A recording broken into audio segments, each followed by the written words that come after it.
Hello বন্ধুরা, তোমরা সবাই কেমন আছো? আশা করছি তোমরা সবাই বেশ ভালো আছো, আর আমিও আছি।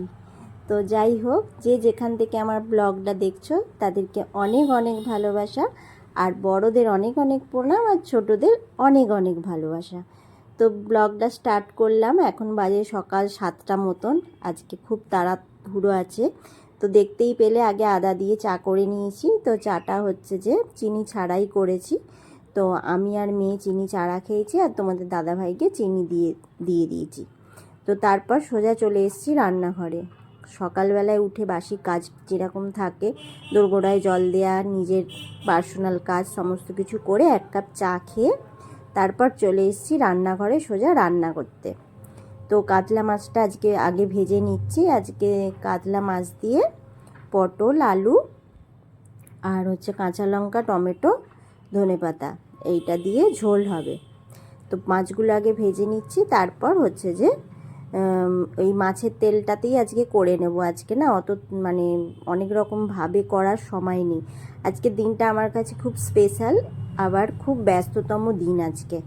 তো যাই হোক, এই যে এখন আমি পটলগুলো আজকে লম্বা লম্বা করে সরু সরু করে কেটেছি, ইচ্ছা গেল তো ওই জন্য এরমভাবে কাটলাম। আর আলুগুলো হালকা হালকা সরু করেই কেটেছি। চন্দ্রমুখী আলু, বেশিক্ষণ সময় লাগে না গলতে। তো যাই হোক, আজকে একটা তরকারি ভাত করব, ঝোলটা একটু ভালো করে বানাতে হবে, কিন্তু এরকমভাবে বানালেও খুব ভালো হয়। তেলের মধ্যে শুধু সাদা জিরে দিয়ে দিয়েছি, জিরেটা বেশ ভালো রকম ভাজা ভাজা হয়ে এলে তারপর হচ্ছে যে কাঁচা লঙ্কাটা দিয়ে দেবো। তো না সরি, আগে জিরে দিইনি, আগে পটল, আলু, টমেটোগুলো সব একটু হালকা হালকা ভেজে নিলাম। এবার হচ্ছে জিরেটা দিয়ে দিয়েছি, এবার কাঁচা লঙ্কাটা দিয়ে দেবো। কাঁচা লঙ্কাটা দিয়ে কিছুক্ষণ নাড়াচাড়া করব, কেননা একটু নাড়াচাড়া না করলে আর একটু ভাজতে হবে, না হলে পটলের একটা বিচ্ছিরি গন্ধ ছাড়বে। তো তারপর কি করলাম, ধনেপাতাটা কুচিটাও দিয়ে দিলাম। এই যে আলুগুলো লাল লাল হয়ে এসছে, তো সমস্ত কিছু একদম ভেজে নিয়েছি। এবার জল দিয়ে দেবো, হলুদ নুন দিয়ে ভালো করে ভেজে নিতে হবে। একদম সিম্পল ঝোল, কিন্তু খেতে খুব টেস্টি হয়, জানো তো। এরকম সিম্পলভাবে ঝোল করলেও, আদা জিরে বাটা দিয়ে ঝোল করলে এগুলোটা ওটা একটা আলাদা রকম হয়, শুধু জিরে ফোড়ন দিয়ে একটা আলাদা রকম হয়, আবার 5 ফোড়ন দিলে আর একটা আলাদা টেস্ট আসে। তো এক একটা জিনিসের এক এক রকমভাবে কত রকমভাবে রান্না করা যায়, তাই না? তো রান্নাটা সেরে নিয়ে একদম সোজা ঘর দালানটা মুছে নিয়েছি, তোমাদের সাথে শেয়ার করিনি। তোমাদের শুধু শেয়ার করলাম যে ফ্যান চলছে আর মেঝেটা জল, তোমরা বুঝতে পেরেছো নাকি জানি না। তো তারপর চলে এলাম সোজা ঠাকুর ঘরে স্নান টান করে। আজকে বৃহস্পতিবার, বুঝতেই পারছো অনেকটা তাড়াহুড়োর কাজ থাকে, তার মধ্যে যদি নিজের আবার একটা ব্যস্ততম দিন হয়, তো সেটা কিন্তু খাওয়া দাওয়া যেমন করতে হবে, এটা একটা রুটিনের মধ্যে পড়ে, তেমন তো ঠাকুরকে পুজো করতে হবে, এটাও তো একটা রুটিনের মধ্যেই পড়ে। এটা তো স্কিপ করা যাবে না। খাওয়া দাওয়াটা একটা তরকারি, যে অন্য দিন 2-3টে তরকারি হয়, তার জায়গায় একটা তরকারি করে ভাত খেয়ে নিলাম, বা আলু সেদ্ধ ভাতও খাওয়া যাবে, কিন্তু পুজো করা তো বন্ধ দেয়া যাবে না। তো সেই জন্য আজকে বৃহস্পতিবার বলে কথা, একটা মনের শান্তির ব্যাপার আছে। পুজো না করলে সারাদিন মনটা মানে একটা মনটার মধ্যে কেমন একটা হবে, শান্তি পাবো না, খাওয়া দাওয়া করেও শান্তি পাবো না। তো যাই হোক, এখন আমি মালা টালা সমস্ত কিছু পরিয়ে ঠাকুরকে খেতে দিয়ে দিয়েছি। তোমাদের সাথে আজকে পুরো পুজোটা শেয়ার করতে পারবো না, কেননা অনেকটা সময় লেগে যাবে দেখাতে গেলে, ক্যামেরা সেট করে করে ভিডিও করতে গেলে অনেকটা সময় লেগে যাবে। সেই জন্য তোমাদেরকে জাস্ট লাস্টের শেষে যেই কাজটা থাকে সেই কাজটাই করছি, ঠাকুরকে প্রণাম করছি, ধূপ ধুনো দেখাচ্ছি, প্রদীপ দেখাচ্ছি। তো সেটাই তোমাদের সাথে আজকে আমি শেয়ার করছি। আজকে পুরো ভিডিওটা পুজোর দেখালাম না, নাহলে আমি নিজে পুজো করি আর তোমাদেরও দেখাই, কেন আমার ভীষণ ভালো লাগে পুজো করতে, তো সেই কারণে তোমাদের দেখাই। আর এই যে এখন এবার ধুনোটা দিয়ে দিচ্ছি। ধুনো তো দিতে ভীষণই ভালো লাগে, আর বৃহস্পতিবার তো ধুনো ছাড়া যেন সম্পূর্ণই হয় না আমার মনে হয় পুজোটা, কেন লক্ষ্মী ঠাকুর ভীষণ ধূপ ধুনো এইগুলো পছন্দ করে, তো সেই কারণে দেখাচ্ছি। আর আমি জানো তো সরি, প্রত্যেক দিন হচ্ছে যে শাঁখ কিন্তু বাজাই না, কারণ আছে তার জন্য। শাঁখ বাজালে প্রত্যেক দিন আমার মানে পেটে কষ্ট হয়, তো সেই কারণে শাঁখটা প্রত্যেক দিন বাজাই না, যেহেতু লক্ষ্মী ঠাকুর পছন্দ করে না ঘন্টা বাজানো, মানে ঘন্টার আওয়াজ কেন, ঠাকুর খুব শান্ত, লক্ষ্মী ঠাকুর, তো শান্তভাবে থাকতে, শান্ত পরিবেশে থাকতে পছন্দ করে। তো সেই জন্য ধূপ ধুনো দেখাই, আর হচ্ছে বৃহস্পতিবার দিনটা আমি শাঁখ বাজাই।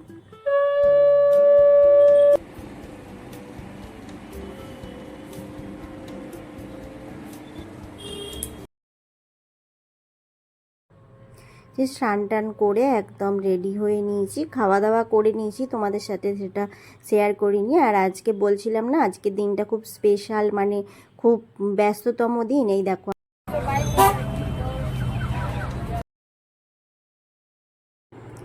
যে মেয়ের আজকে কলেজে এক্সাম আছে, তো সেই কারণে একটু তাড়াহুড়ো আছে। তো এই যে এখন কলেজের মধ্যে ঢুকে গেল মেয়ে। তো তারপর আমরা গঙ্গার ধারে এসে অনেকেই বসে আছি, মেয়ের আরও বন্ধুর মায়েরা আছে। বেলুড়ে সিট পড়েছে, তো বেলুড় মঠে এখন বেলুড় মঠ বন্ধ, তো সেই জন্য আমরা আর একটা বজরংবলীর মন্দির আছে সেখানে গিয়ে এই যে গঙ্গার পাড়ে বসে আছি। আর দেখো না, মাথার ভেতর পাতাটা পড়েছে আর সরাতে পারছি না, আর গঙ্গার পাড়ে বসে কি ভালোটাই না লাগছে। তো তারপর সন্ধে 6টা মতন বাজে, এই যে এখন বাড়ি ফিরে ক্লান্ত পুরো, মুখ দেখেই বুঝতে পারছো 6টা বাজে। ফ্রেশ হয়ে একদম আমরা একটু টিফিন করে নিচ্ছি, এখন 6টা বাজে তো পুরো সন্ধে হয়ে যায়নি, সেই কারণে আমরা এখন টিফিন করে নিচ্ছি। কচুরি, আলুর তরকারি, আর হচ্ছে যে ফুলকপি দিয়ে পকোড়া, ওটাই আজকে টিফিন আমাদের। তো টিফিন করে নিয়ে তারপর সন্ধে দিতে এসেছি। আর আজকে তো বৃহস্পতিবার, সকালে তোমাদের ভালো করে ঠাকুর দেখানো হয়নি, কিন্তু ঠাকুরকে সাজিয়ে পুজো করা যেটা কাজ সেটা আমি ঠিক করেই নিয়েছি। তবে আমার মনটা শান্ত হয়েছে। আজকে মেয়ে পুজো পরীক্ষা দিতে গেল আর আমিও নিয়ে গেলাম, তো সমস্ত কাজ করেই গেছিলাম। এখন তোমাদের শেয়ার করে দিলাম সন্ধে দেওয়ার। এখন একদম মন শান্ত করে সন্ধে দিয়ে নিচ্ছি। সকালবেলা একটু তাড়াতাড়ি ছিল, মানে তাড়াহুড়ো ছিল, কিন্তু আজকে বৃহস্পতিবার একটু বেশি সময় লাগে। এখন ধূপ প্রদীপ দেখিয়ে নিচ্ছি, আর ধুনো না দিলে তো পুজোটা সম্পূর্ণই হয় না, বৃহস্পতিবারের পুজো। তো ঠাকুর তো হচ্ছে ধূপ ধুনো ভীষণ পছন্দ করে, আর শঙ্করধ্বনি পছন্দ করে। তো আমি প্রত্যেক দিন শাঁখ বাজাতে বলে আসি যতদিন পুজো করছি। আজকে ইউটিউবে এসেছি বলে নয়, আমি এটা সবসময় বলে থাকি।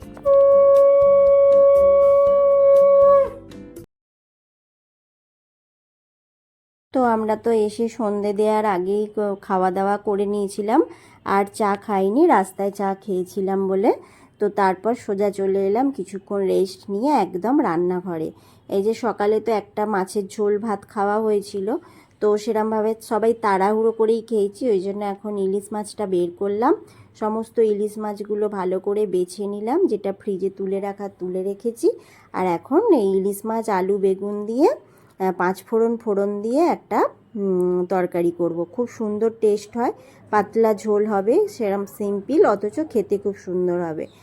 আর হচ্ছে ইলিশ মাছের অনেক ডিম বেরিয়েছিল, সে ডিমগুলো গরম গরম ভাজা দিয়ে ভাত খেতে, তো গরম গরম ভাত বেশ ভালোই লাগবে। সেই জন্য আজকে রাত্রের ডিনারটা হচ্ছে ভাতই খাবো, নালে আমরা ভাত খাই না, রুটি খাই।